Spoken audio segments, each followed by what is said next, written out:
Ebola et Marburg. Deux mystérieux virus qui mettent les corps en lambeaux et tuent 9 personnes infectées sur 10. Que se passera-t-il quand ces tueurs microscopiques arriveront dans votre ville?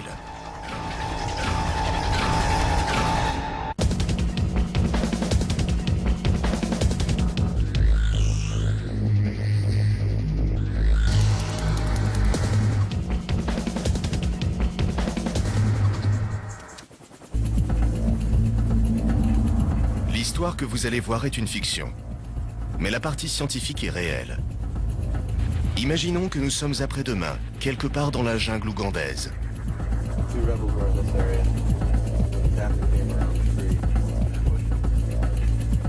Le gouvernement des États-Unis a envoyé un médecin pour résoudre le mystère d'un meurtre médical. S'il réussit, il pourra arrêter l'assassin avant que d'autres victimes ne souffrent puis meurent. Comme tous les enquêteurs, il suit une piste. Il cherche des indices dans un passé proche.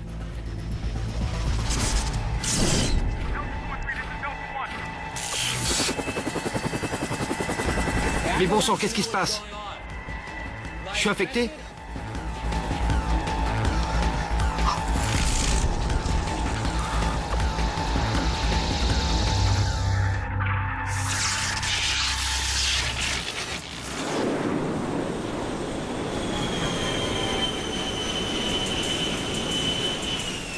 « 48 heures plus tôt, dans une base militaire tout près de Washington, D.C., un officier des forces spéciales américaines revient d'une mission en Ouganda. Il voyage léger. Il n'a qu'un sac à dos et son arme. Il en impose. Mais ce qui fait peur chez lui, c'est ce qui se cache sous sa peau.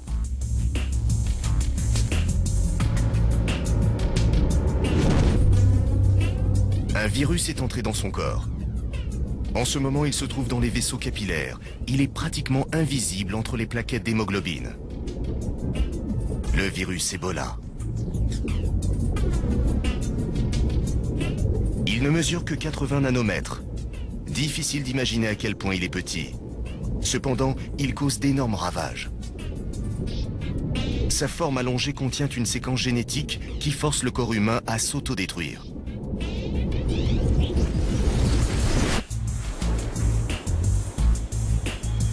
Après des mois de combat dans la jungle et un long vol pour rentrer chez lui, le soldat croit que sa mission est finie. En fait, au cours des prochaines 48 heures, les choses vont devenir de plus en plus graves. Soyez le bienvenu, monsieur.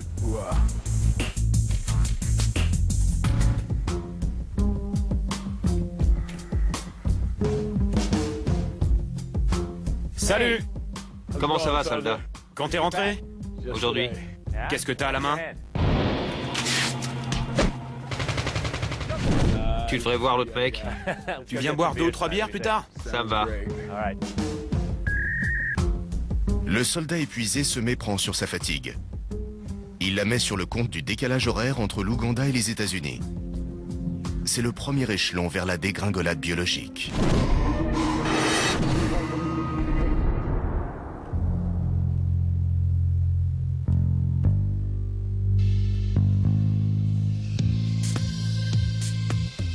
Ebola n'est que la moitié d'une petite famille de virus appelés les filovirus. Le virus de Marburg est l'autre membre du clan. Tous les deux causent des fièvres hémorragiques, qui de toutes les maladies sont probablement les plus effrayantes.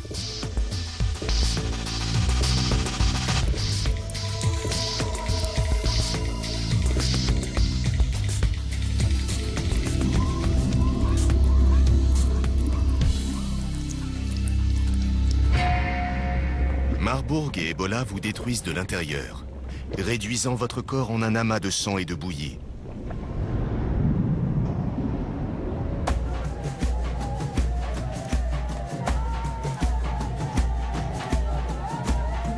Ces virus sont hautement mortels.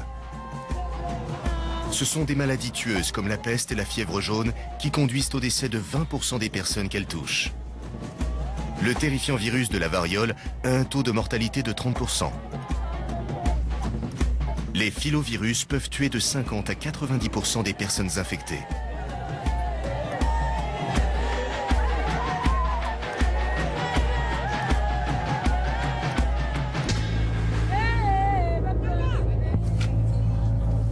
Jusqu'à présent, les virus d'Ebola et de Marburg sont des prédateurs qui sévissent surtout sur les populations de Centrafrique. Il semblerait que ces virus se cachaient au fond de la jungle et que des incursions en forêt tropicale les ont fait sortir au grand jour. Les scientifiques soupçonnent les filovirus d'avoir émergé il y a des milliers d'années.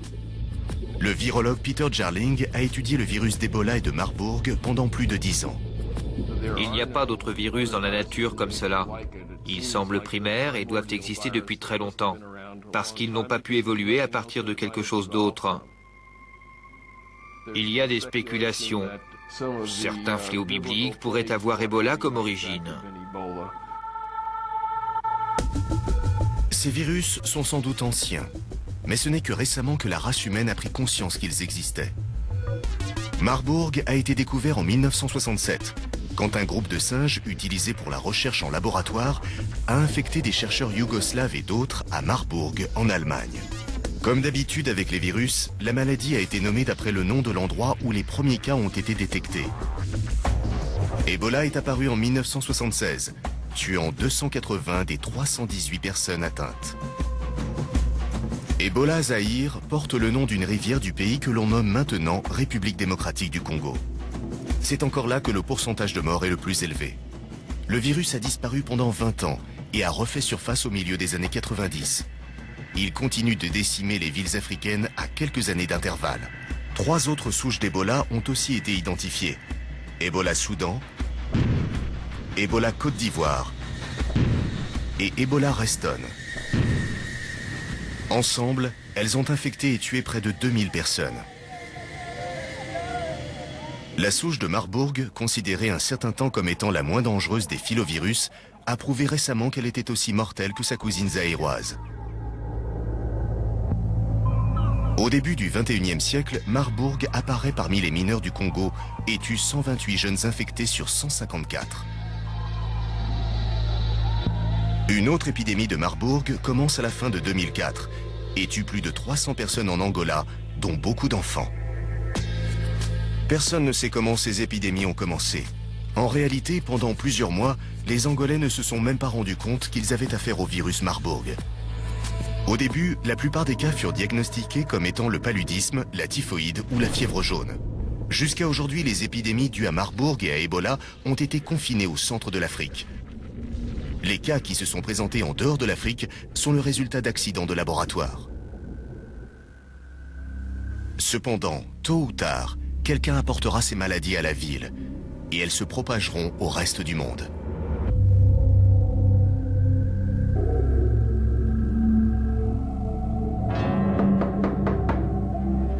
« 19 h. L'officier reçoit un visiteur. Je me suis dit que tu n'étais peut-être pas occupé. Bienvenue à la maison. Le bienvenu, oui.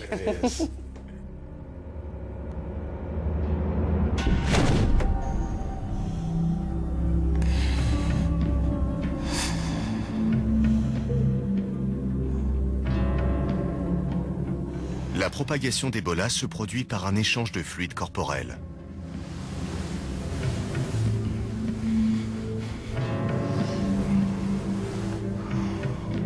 Une toux ou un postillon peuvent être fatals pour celui qui reçoit les gouttelettes de salive. Alors, un contact intime avec une victime d'Ebola s'avère très dangereux. Pendant que le soldat dort, le filovirus gagne du terrain à l'intérieur de son corps. La période d'incubation d'1 semaine de l'Ebola Zaïre est terminée.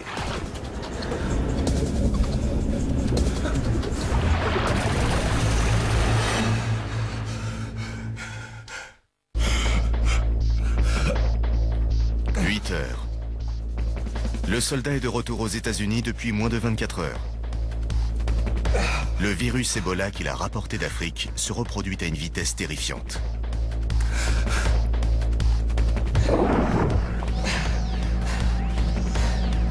Les premiers symptômes d'Ebola sont un sérieux mal de tête, des nausées et des douleurs dans tout le corps. Le soldat sait qu'il est malade, mais il ne sait pas encore à quel point. Il souffre d'une forte fièvre et d'une grande fatigue.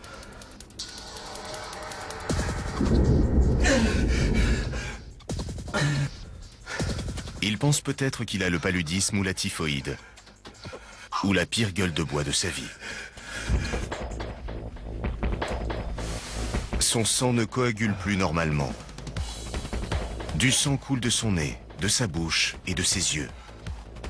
Il va peu à peu sortir par tous les orifices de son corps.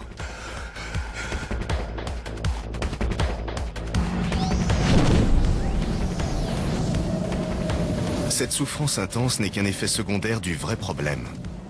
Ses organes vitaux se désagrègent.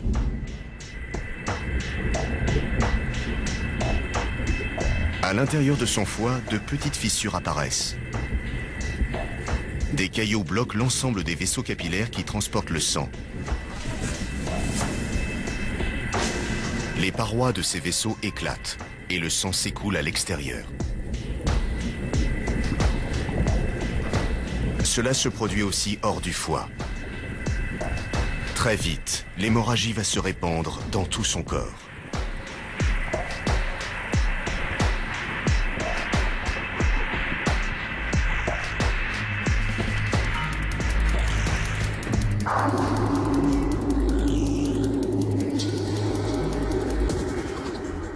Tandis que l'infection s'étend à son cerveau, sa léthargie et sa désorientation empirent d'autant.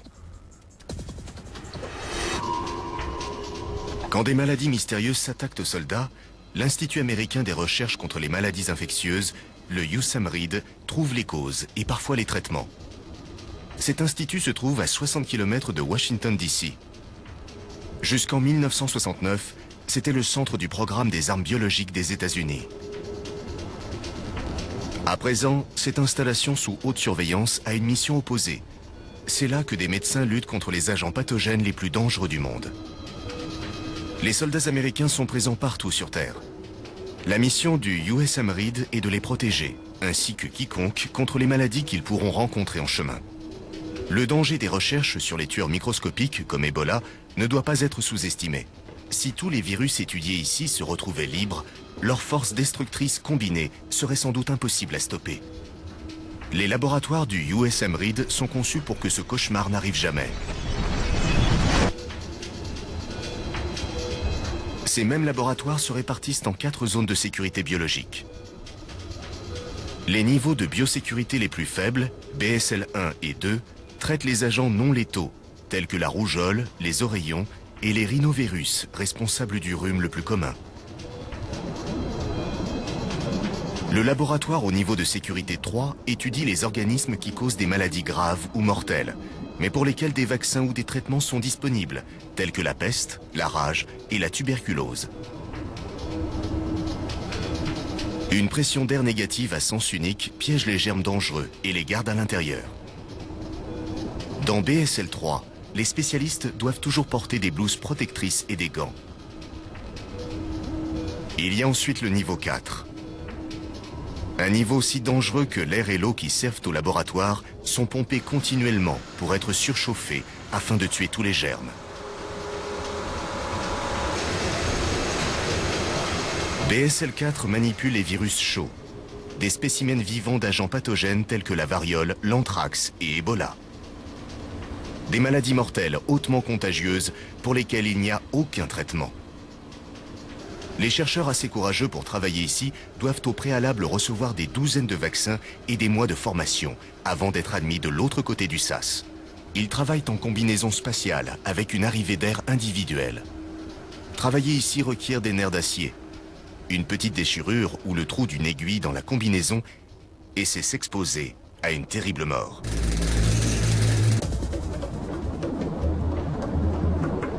Le docteur Peter Jarling, chercheur expérimenté du USAMRIID, connaît les dangers de l'étude d'Ebola.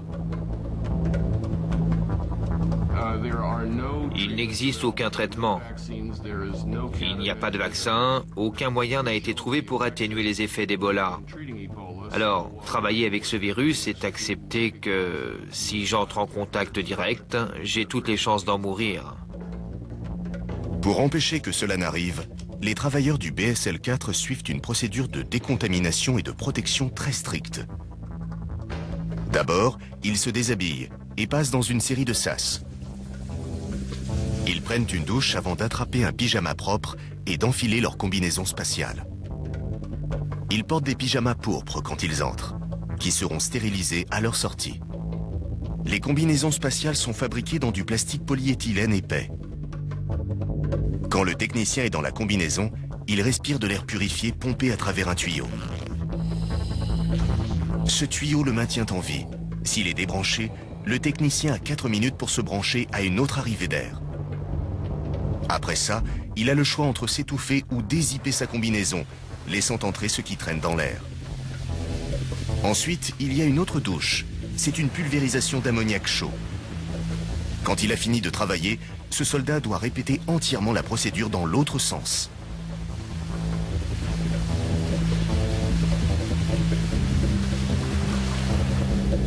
Peter Jarling a passé la plus grande partie de sa carrière au niveau 4.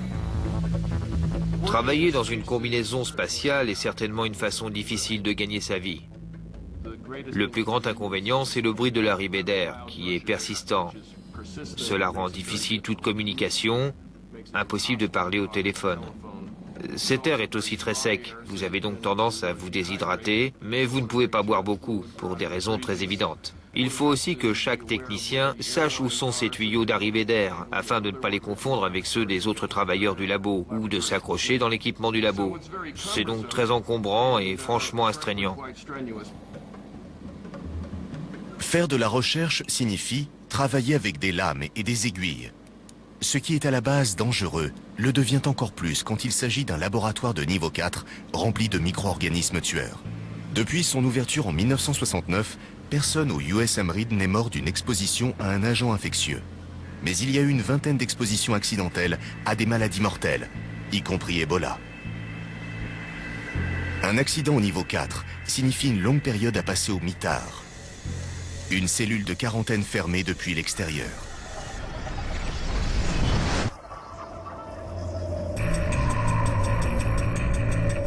Durant des décennies, peu de gens connaissaient la mission médicale hautement périlleuse du USAMRIID. Puis, Ebola est arrivé aux États-Unis. En réalité, je n'ai jamais travaillé sur le virus Ebola jusqu'à ce qu'il nous tombe dessus pendant l'épidémie Ebola Reston. En fait, le virus Ebola était le seul que je ne voulais pas manipuler. Il me terrifiait plus que tous les virus combinés.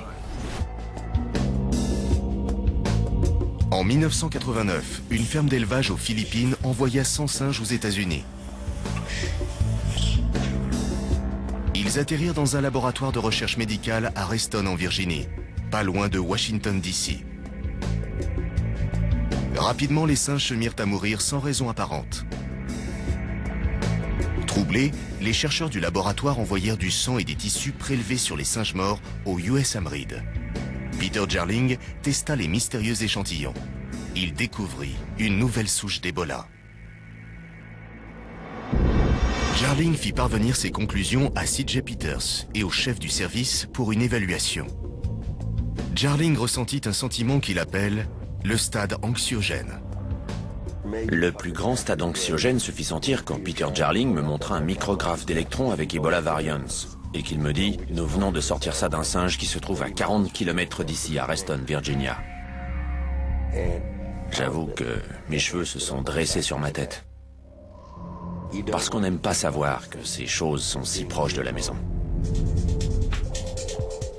Un agent pathogène de niveau 4 se cache dans les environs de la capitale des États-Unis. Voici un virus qui semble être l'un des plus mortels que nous connaissons. Il tue des singes et se propage parmi les singes. Est-ce que les humains sont en sécurité? Que va-t-il se passer si un humain se fait infecter avec ce virus? Eh bien, nous n'avons pas eu envie de le savoir. Nous avons donc recommandé la désinfection de la maison des singes.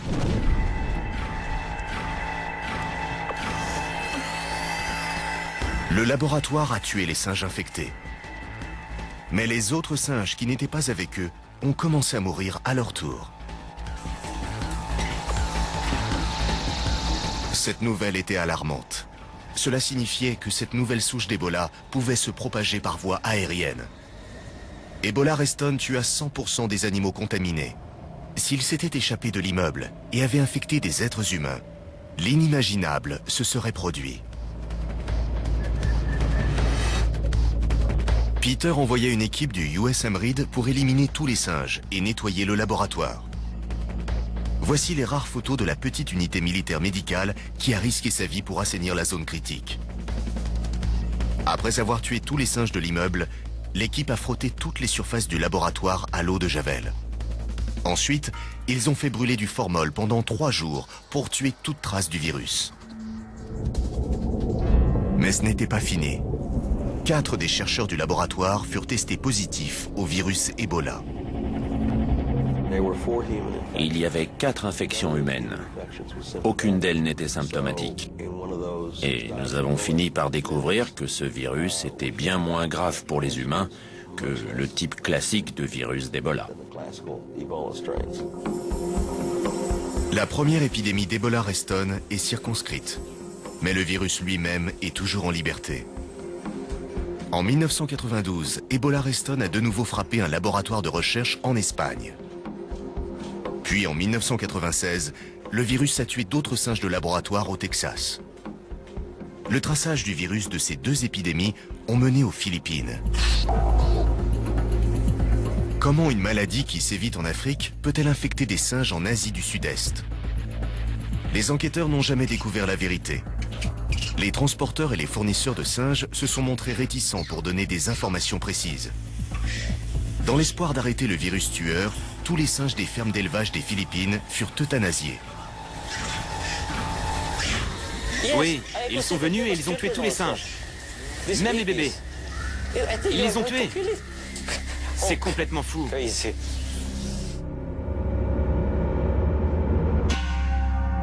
Tuer les singes infectés et les populations à risque a stoppé l'épidémie.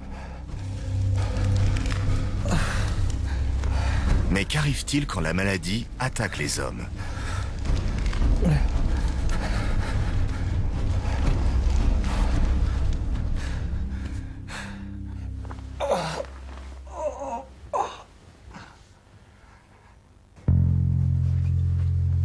Troisième jour, 15 heures.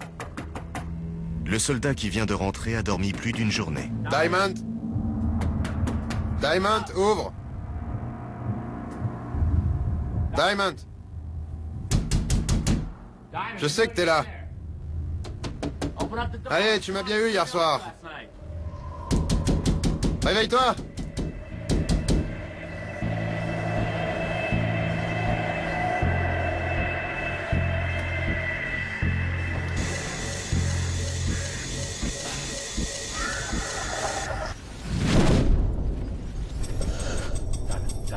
Regarde-moi. Tu sais où t'es? Regarde-moi. Regarde-moi. Tu sais ce qui s'est passé? Il n'a aucune idée de ce qui ne va pas. Et bien que la logique lui recommande de garder ses distances, sa bienveillance le pousse à aider un frère d'armes en souffrance. Mais une bonne action ne reste jamais impunie. Le sang du soldat contaminé répand le virus Ebola. Quand on touche un patient infecté par Ebola, on est à quelques microns d'un pool de virus infectieux. S'il y a la moindre égratignure ou irruption cutanée, il est intensivement exposé au virus infectieux. Il faut t'emmener à l'hôpital, mec. Allez. Reste avec moi. Allez, reste avec moi. Allez. Allez, allez, on continue.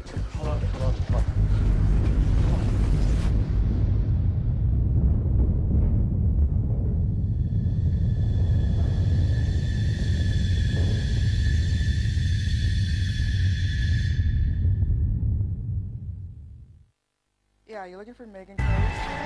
15 heures. Une infirmière! Il me faut une infirmière! Veuillez signer ici. Non, je signerai pas! Oh, il saigne. Aidez-moi! Appelez quelqu'un! Docteur!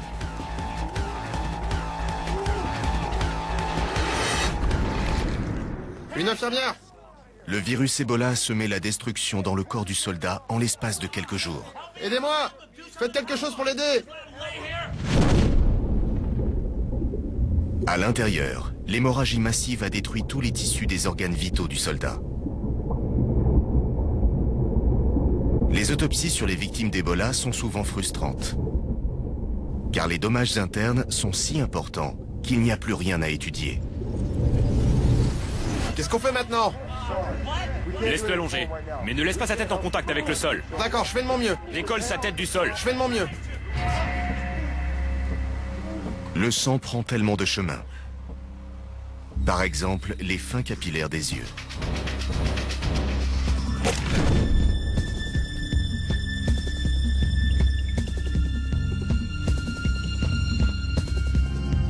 Une fois que le microvirus entre dans un nouvel hôte, plus rien ne peut l'arrêter.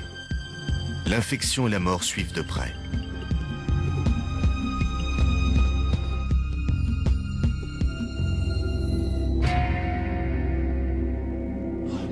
Voilà, c'est bon, je tiens sa tête. Ouais, c'est bon. J'ai sa tête. C'est bon. 1 millilitre de sang humain contaminé peut contenir entre 10 000 et 1 million de particules virales.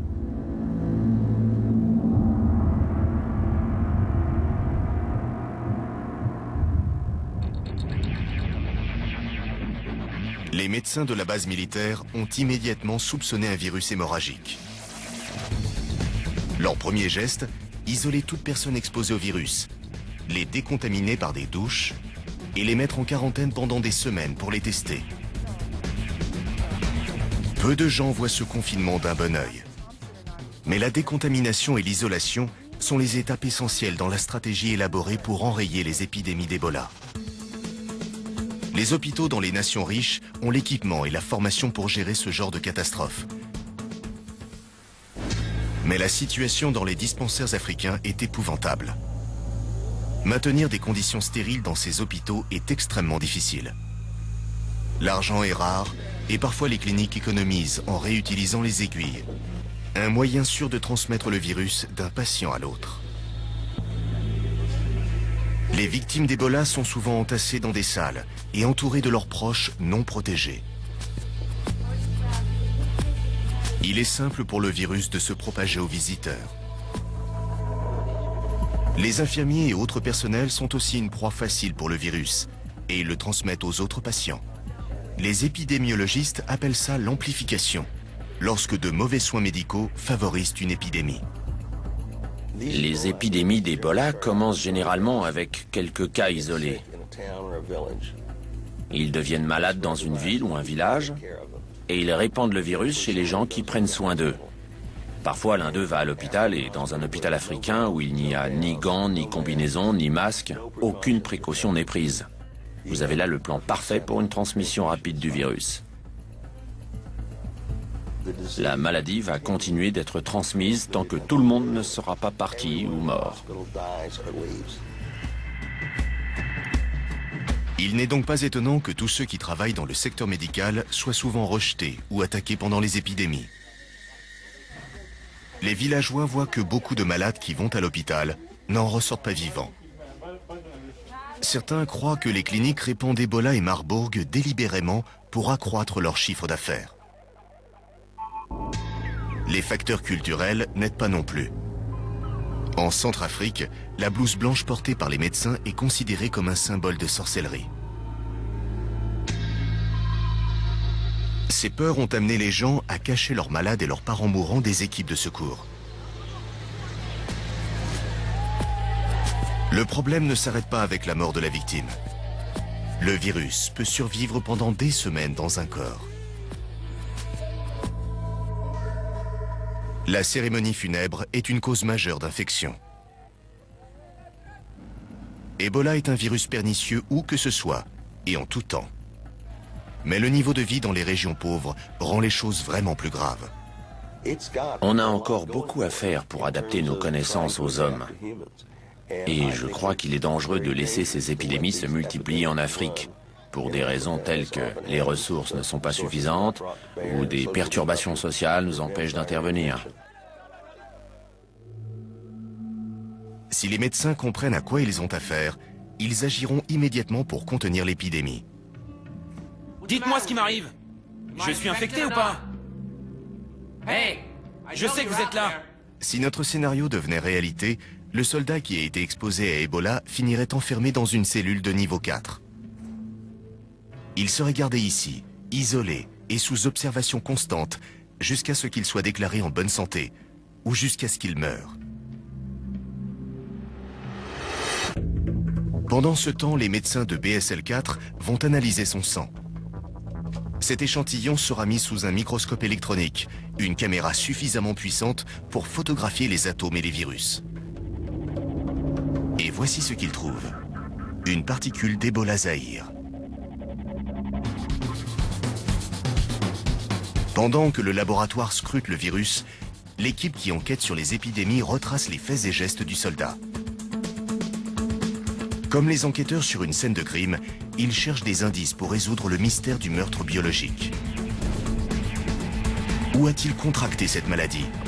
Était-ce une contamination accidentelle ou délibérée? En d'autres termes, le soldat est-il victime d'une guerre biologique? Ou a-t-il été exposé à Ebola dans la nature? Pendant combien de temps a-t-il été malade? A-t-il pu transmettre le virus à d'autres? Avec Ebola, chaque seconde compte. La source de l'infection doit être trouvée rapidement et circonscrite. Plus facile à dire qu'à faire. Plus il faut de temps pour découvrir l'origine du foyer d'infection, plus il y a de possibilités pour que ça tourne à l'épidémie. Heureusement, le soldat est resté sur la base militaire. Dans ce milieu très contrôlé, il est relativement facile de tout confiner et de décontaminer entièrement la zone. Pourquoi est-ce que c'est sur moi que ça tombe? En attendant, tous ceux que le soldat a vus doivent être retrouvés et mis sous observation jusqu'à ce qu'un test négatif au virus puisse être établi. Des gens survivent? Parfois? Y a-t-il des gens qui s'en sortent? Les examens ne sont pas bons pour l'ami du soldat. Le virus Ebola a infecté son foie. En dépit de dizaines d'années de recherche, tout ce qui concerne Ebola demeure un mystère. On croit savoir que la maladie sabote les défenses immunitaires en envahissant et en tuant les globules blancs qui combattent les infections. Le virus évite le système de défense immunitaire en s'introduisant dans le corps des macrophages, qui sont les officiers de patrouille du système immunitaire. Les macrophages nettoient les infections bactériennes, mais sont vulnérables au virus. Un macrophage ne meurt pas silencieusement. Il envoie une alerte rouge en vaporisant du cytokine chimique pendant qu'il voyage à travers le réseau sanguin. Normalement, l'alerte est donnée quand le cytokine apparaît. Tout le système immunitaire vient se joindre à la bataille.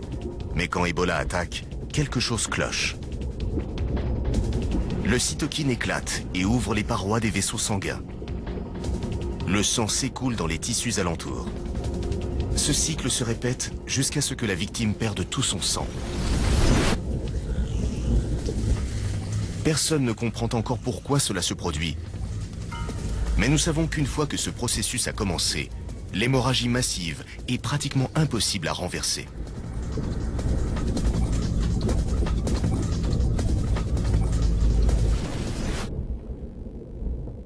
C'est comme une mesure diffuse de destruction envers des organes.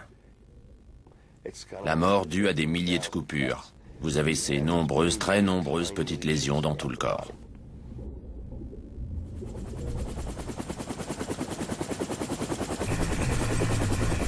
Aux États-Unis, le but est d'arrêter le virus avant qu'il ne fasse d'autres victimes. Une équipe d'enquêteurs médicaux voyage en Ouganda cherchant la source, le foyer du virus. Le chasseur de virus vient armé d'une connaissance détaillée sur la façon dont le virus se propage et une foule de faits établis. Il sait qu'un capitaine a été infecté au cours de sa dernière patrouille avant de rentrer au pays. Le capitaine a attrapé le virus, mais pas les deux sergents qui voyageaient avec lui. Pourquoi? Il doit aussi déterminer s'il s'agit d'un accident isolé ou si cela fait partie d'une épidémie qui n'aurait pas été détectée jusqu'à ce jour. Le premier cas de la maladie s'est déclaré ici, La piste a maintenant une semaine. Le médecin doit agir pendant qu'il reste encore des indices à glaner. Ici, c'est une région à problème, jusque-là dans le sud. Excusez-moi, monsieur. C'est là que nous avons trouvé le cadavre du rebelle. Il y avait beaucoup de sang? Oui, monsieur, sur la poitrine. C'était sûrement une attaque des rebelles. J'ai besoin de savoir exactement où il est allé, tous les pas qu'il a fait durant cette journée. Chaque fois que les chasseurs de virus ont pu identifier les premières victimes d'une épidémie d'Ebola, ces victimes avaient souvent fait un long séjour au cœur de la forêt tropicale africaine. Autrefois, cette vaste jungle était presque impénétrable. Mais à mesure que les populations se sont accrues et que les ressources ont diminué, de plus en plus d'hommes se sont rendus dans les forêts primaires et secondaires. Le médecin est venu ici avec deux objectifs. Le premier, remettre en ordre la séquence des divers moments de la journée pendant laquelle le capitaine a été en contact avec l'infection Ebola. Le second, poursuivre le rêve de tout chasseur de virus, trouver l'insaisissable cachette naturelle d'Ebola, ce que les virologistes appellent son réservoir. Un réservoir est un animal, un insecte ou une plante qui porte un virus, mais qui ne tombe pas malade. Les problèmes commencent quand les formes de vie primitives sans immunité sont aussi infectées. Dans le cas d'Ebola, le réservoir naturel, qui est probablement un animal, passe le virus aux primates. Les singes en particulier succombent très vite à l'infection. Ils peuvent passer le virus Ebola aux hommes qui ont une biochimie similaire. Localiser le réservoir d'Ebola aiderait les médecins à étudier le cycle de vie de la maladie. Et peut-être trouveraient-ils une façon de l'éradiquer. Jusqu'à présent, leurs efforts ont été freinés par l'ampleur de la biodiversité de la jungle. Le virus d'Ebola est l'un des plus fascinants, probablement parce qu'il est insaisissable. Son réservoir dans la nature est resté un mystère depuis toutes ces années. Et en dépit des efforts intensifs qui ont été faits pour aller dans les régions où la maladie avait frappé, et bien qu'on ait attrapé tous ceux qui rampent, marchent ou volent pour essayer d'isoler le virus, tous ces efforts héroïques n'ont connu que l'échec. En 1995, Ebola Zahir a refait surface et tué 250 personnes.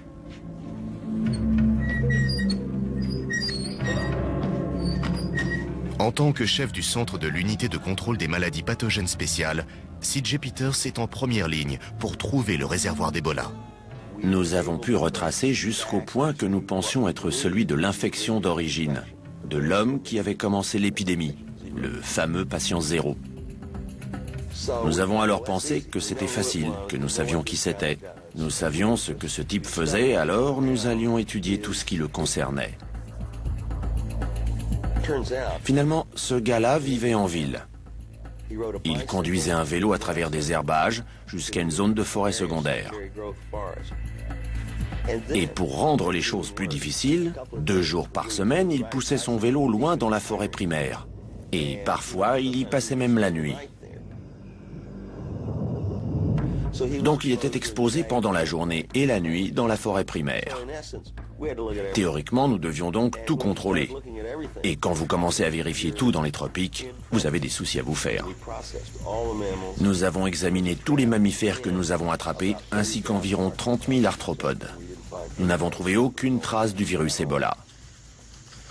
Le réservoir demeure un mystère.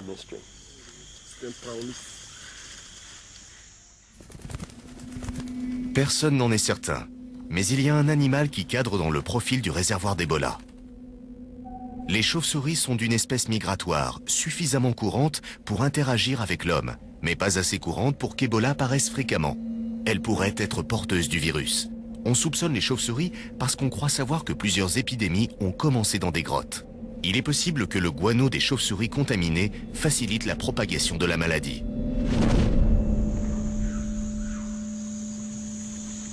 Comme tout bon détective, le chasseur de virus flaire une piste et remet en place les pièces du puzzle.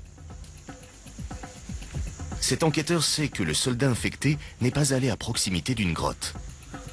Mais il est rentré à la maison avec une entaille sur la main. Comment a-t-il eu cette blessure? C'est ici que les rebelles avaient leur camp. C'est là que le capitaine a été blessé.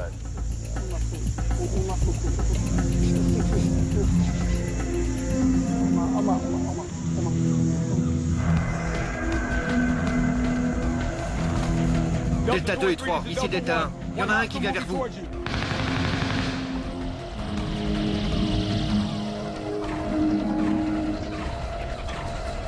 Une petite blessure insignifiante. Rien qu'un combattant aguerri ne regarde à deux fois.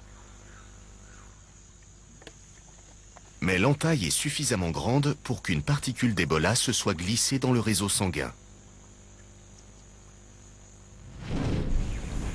Le chasseur de virus doit maintenant trouver comment et pourquoi c'est arrivé.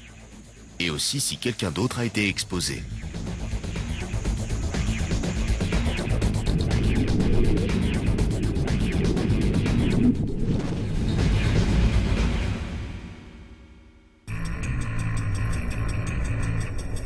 Trois soldats américains dans la jungle ougandaise, prêts à combattre tout ce qui peut les frapper. Enfin, c'est ce qu'ils croient. Ici, l'ennemi le plus dangereux est quelque chose qu'ils ne voient pas et qu'ils ne peuvent pas combattre. Une chose qui se cache dans le sang.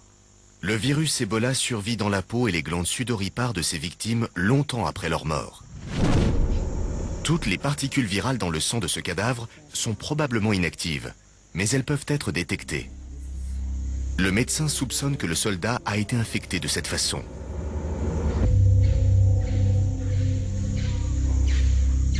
Quand il aura analysé l'échantillon, il aura la preuve. Le soldat a contracté Ebola par l'entaille qui est entrée en contact avec le sang du cadavre infecté.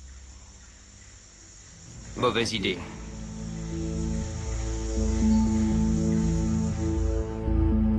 Cela voudrait dire qu'Ebola Zahir est en cavale et que plusieurs décès locaux attribués à tort à la typhoïde et au paludisme pourraient être des cas d'Ebola, précurseurs d'une épidémie. Les villageois ne comprennent pas ce qui se passe. Ils croient que c'est le paludisme. Ce qui fait que la maladie se propage. Votre premier souci est de contrôler l'épidémie. Mais souvent, vous ne pouvez pas le faire car plusieurs de ces virus sont mal connus. Vous voulez en savoir plus sur la maladie pour accroître votre habilité à la contrôler et pour empêcher l'apparition de la maladie dans le futur.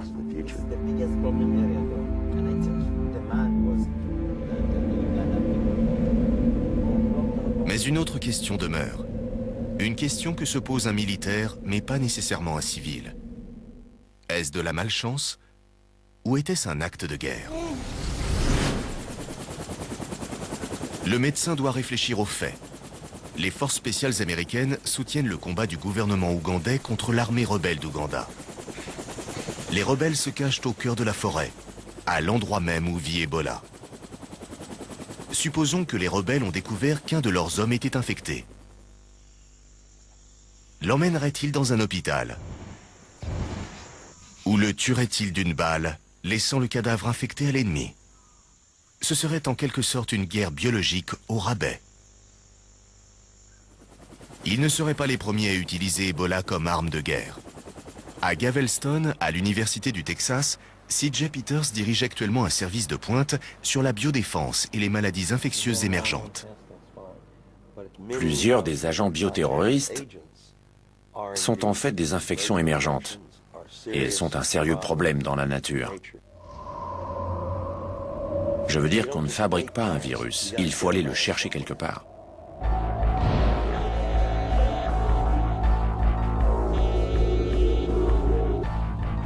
Les armes biologiques possédées par les États sont illicites depuis le traité de 1972. Mais l'Union soviétique n'en a pas tenu compte. En 1991, elle a créé une souche du virus Marburg qui peut se propager par voie aérienne. Elle a fabriqué Marburg avec l'intention de le monter sur un missile de guerre destiné aux grandes villes américaines. Qu'est-il arrivé à cette production? On suppose qu'elle a été détruite en grande partie. Mais dans le chaos qui a suivi l'effondrement de l'Union soviétique, il est impossible d'en être sûr. Heureusement, il y a de bonnes nouvelles. Depuis l'épidémie de 1989, Peter Jarling et ses collègues ont travaillé sans cesse sur un vaccin d'Ebola. Il y a diverses stratégies pour produire des vaccins contre les virus. La plus simple est de mettre en culture le virus en grande quantité et de le rendre inactif d'une façon ou d'une autre, et utiliser le virus inactif comme vaccin. Nous avons fait cette démarche avec Ebola. Bien qu'il ait pu protéger des petits modèles de rongeurs, souris et cobayes, il n'a rien fait pour les singes. Je dirais que nous sommes face à plusieurs cul-de-sac. Nous avons testé 10 différentes stratégies qui auraient dû fonctionner, mais qui n'ont rien donné. Après des années d'échecs, les chercheurs ont créé un vaccin qui immunise les singes et qui pourrait protéger les hommes. Le vaccin porte un virus Ebola inactif et le transmet au virus du rhume commun.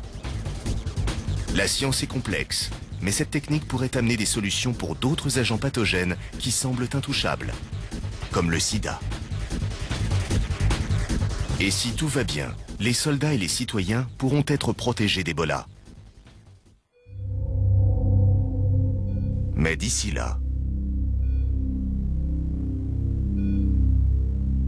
Au secours, aidez-moi!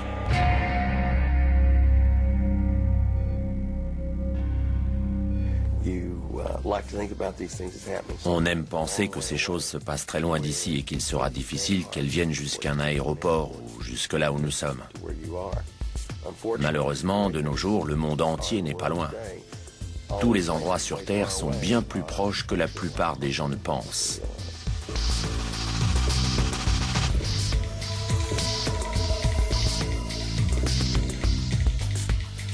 Il nous reste à espérer que si nous sommes infectés, nous serons l'un de ces chanceux au système immunitaire capable de lutter contre ce terrible assassin.